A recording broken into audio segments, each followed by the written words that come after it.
fond, c'est Luc Lévesque, qui est professeur agrégé au département d'histoire à l'Université Laval, où il enseigne l'histoire et les théories des pratiques architecturales. Il fait aussi partie, en fait, il a cofondé un projet qui se veut un atelier d'exploration urbaine qui s'appelle SYN, S-Y-N, qui a été cofondé avec Jean-Maxime Dufresne et Jean-François Prost. Donc là, aujourd'hui, je crois qu'il va nous entretenir d'un concept bien particulier qui est le paysage interstitiel. Voilà? OK, c'est bon.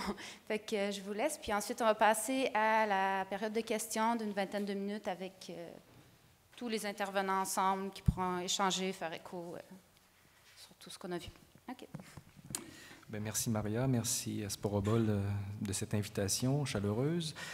Et donc, bon, mon propos va, je pense, être assez complémentaire avec plusieurs des présentations. Donc, cette idée de spatio-temporalité, l'idée de l'hymen et de la question du paysage. Donc, je pense que ça va être donc complémentaire. Et ça va s'inscrire, je vais présenter donc d'abord une brève introduction conceptuelle, donc les concepts avec lesquels j'ai travaillé cette exploration. Et donc le corps de la présentation va plutôt porter sur un parcours dans l'histoire de l'aménagement ou des pratiques architecturales, disons, des visions de la ville autour donc, de cette thématique des imaginations paysagères de l'interstitiel urbain. Et donc, je terminerai avec un final en forme d'ouverture, donc autour de territoires urbains non occidentaux, donc ceux de l'Afrique et d'Haïti, entre autres.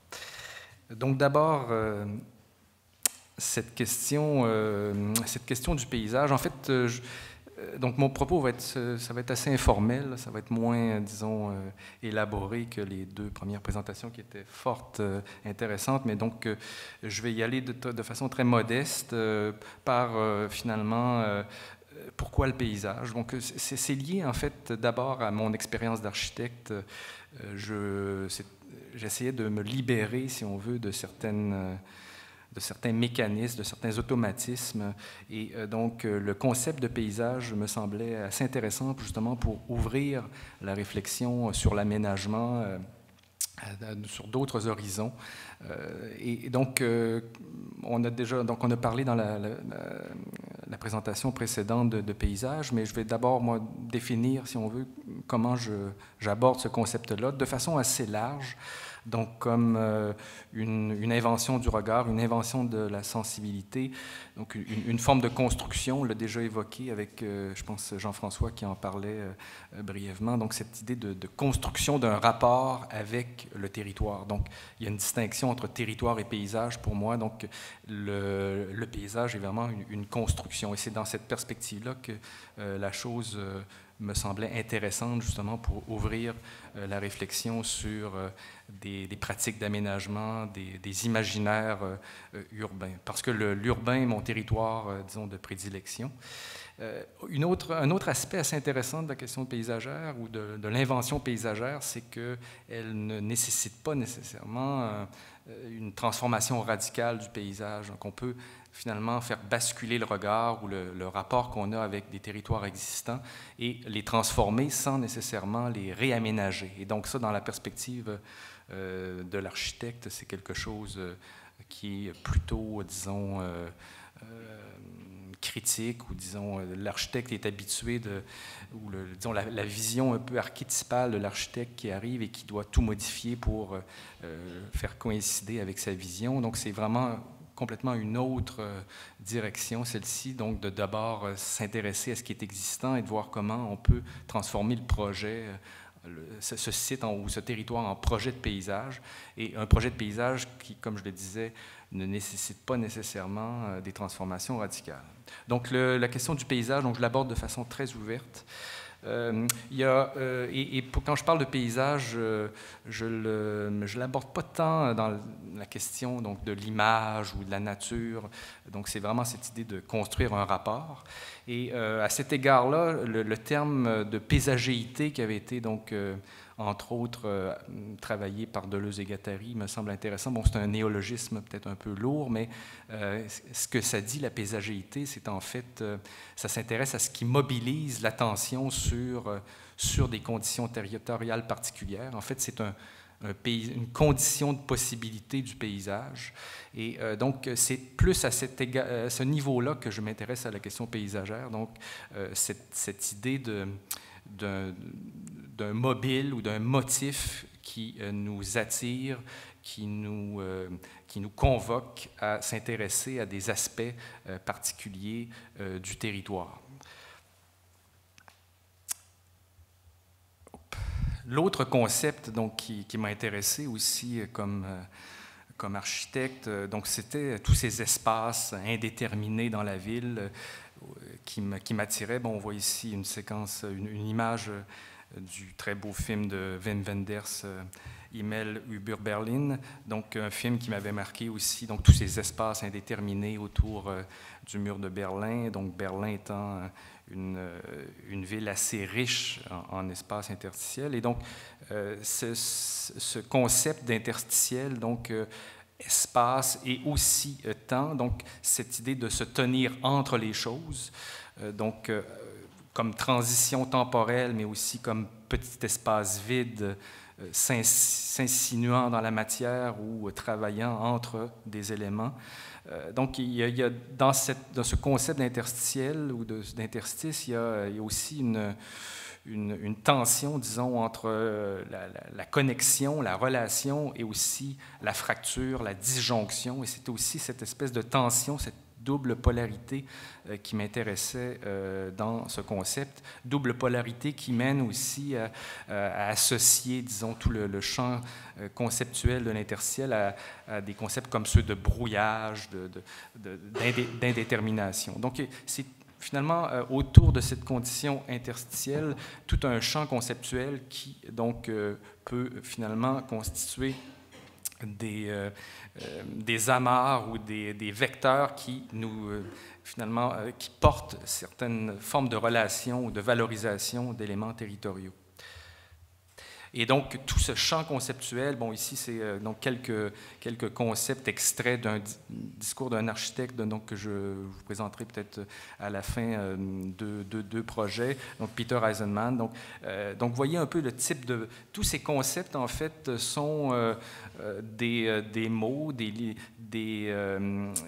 médiations. On a parlé, je pense, dans la première présentation de Jean-François, cette idée de médiation. Donc, ces mots, ce n'est pas simplement des mots, mais c'est aussi finalement des vecteurs qui nous amènent à finalement explorer, valoriser, caractériser différentes conditions dans la ville. Bon, ici, principalement l'interstitiel, donc qui finalement est assez vaste et porte, disons, un ensemble de projets.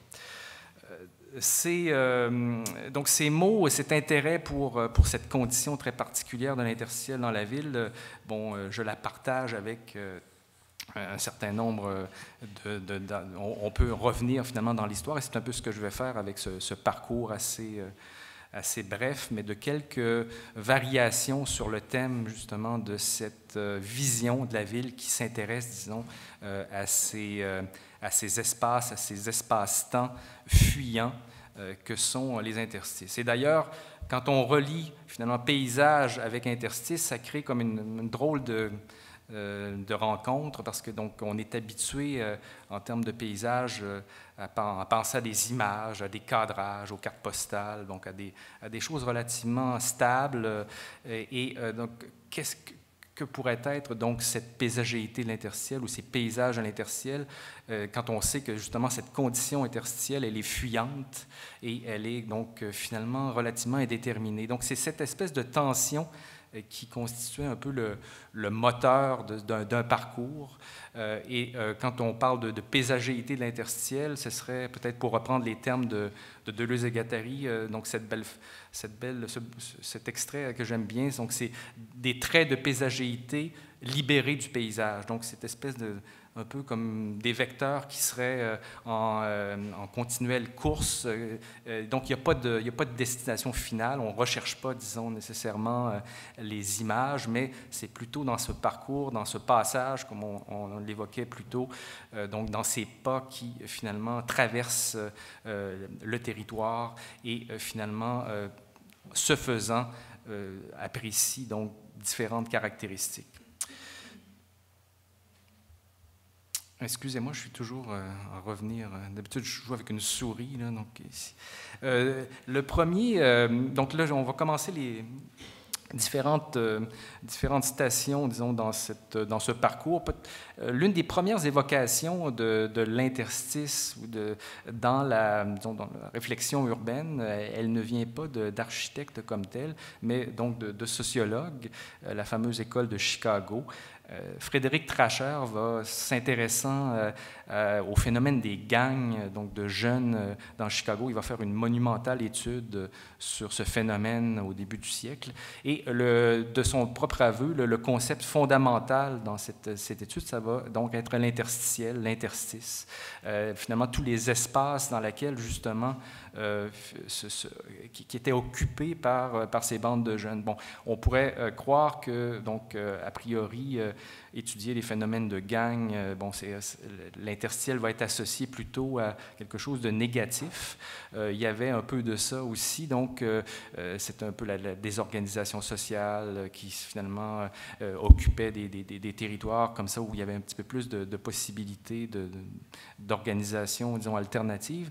Donc il y a cet aspect négatif, mais il y avait aussi dans le travail de Trasher quelque chose d'assez positif quand il étudiait donc comment les enfants, finalement, se réappropriaient tous ces interstices, ces fentes, ces fractures, donc tous des termes qu'utilise Trasher dans son étude. Et donc, cette espèce de résurgence du sauvage, les termes employés aussi pour décrire ces lieux par les jeunes, c'était les prairies, c'était le sauvage urbain, donc une résurgence du sauvage à même la ville. Donc, on parlait tout à l'heure de cette idée que là, on a globalement complété, disons, le quadrillage de l'espace extensif, mais peut-être que justement, donc en 1927 déjà, cette idée que cet espace intensif peut ressurgir, notamment sous la forme d'un sauvage urbain au cœur des villes. C'est quelque chose donc, qui apparaît déjà dans la réflexion en 1927. Deuxième station, donc un peu dans la même foulée, un autre sociologue, Maurice Halboach, donc, qui va, commentant les travaux de l'école de Chicago, amener une dimension supplémentaire, disons, on ne parlera plus de crevasses, de fentes, mais il va faire allusion à l'idée de l'éponge, ou en tout cas un organisme qui pourrait s'apparenter à l'éponge, donc plein de cavités, donc tous ces espaces vides, ces lignes de chemin de fer, ces usines qui créent finalement du vide, mais un vide finalement qui est assez plein. Quand on parlait tout à l'heure de cette plénitude du vide en termes d'intensité. Et donc, la figure de l'éponge, c'est assez intéressant donc, pour conceptualiser la ville. Et donc, avec ce commentaire d'Halboach sur l'école de Chicago, on quitte finalement l'aspect, disons, plus péjoratif ou associé à qui pouvait être associé à l'interstitiel de façon relativement marquante chez Trasher, donc cette idée de pathologie urbaine, mais pour revenir à quelque chose qui soit intrinsèque à l'idée même, au concept même de ville, donc cette idée d'une ville alvéolaire où il y a beaucoup d'espaces de potentiel qui peuvent donc finalement être actualisés par des occupations. Et donc cette figure de l'éponge donc, qui apparaît en 1932, elle est encore très actuelle donc, dans les réflexions sur l'urbanisme, sur la pensée donc la pensée urbaine aujourd'hui, il y a beaucoup de cette idée donc d'une urbanité, d'un territoire urbain qui serait comme alvéolaire finalement proches qui seraient constamment donc ponctués d'intervalles qui restent à finalement occuper. Des intervalles qui ne sont pas nécessairement physiques aussi, mais qui pourraient être aussi d'un autre type.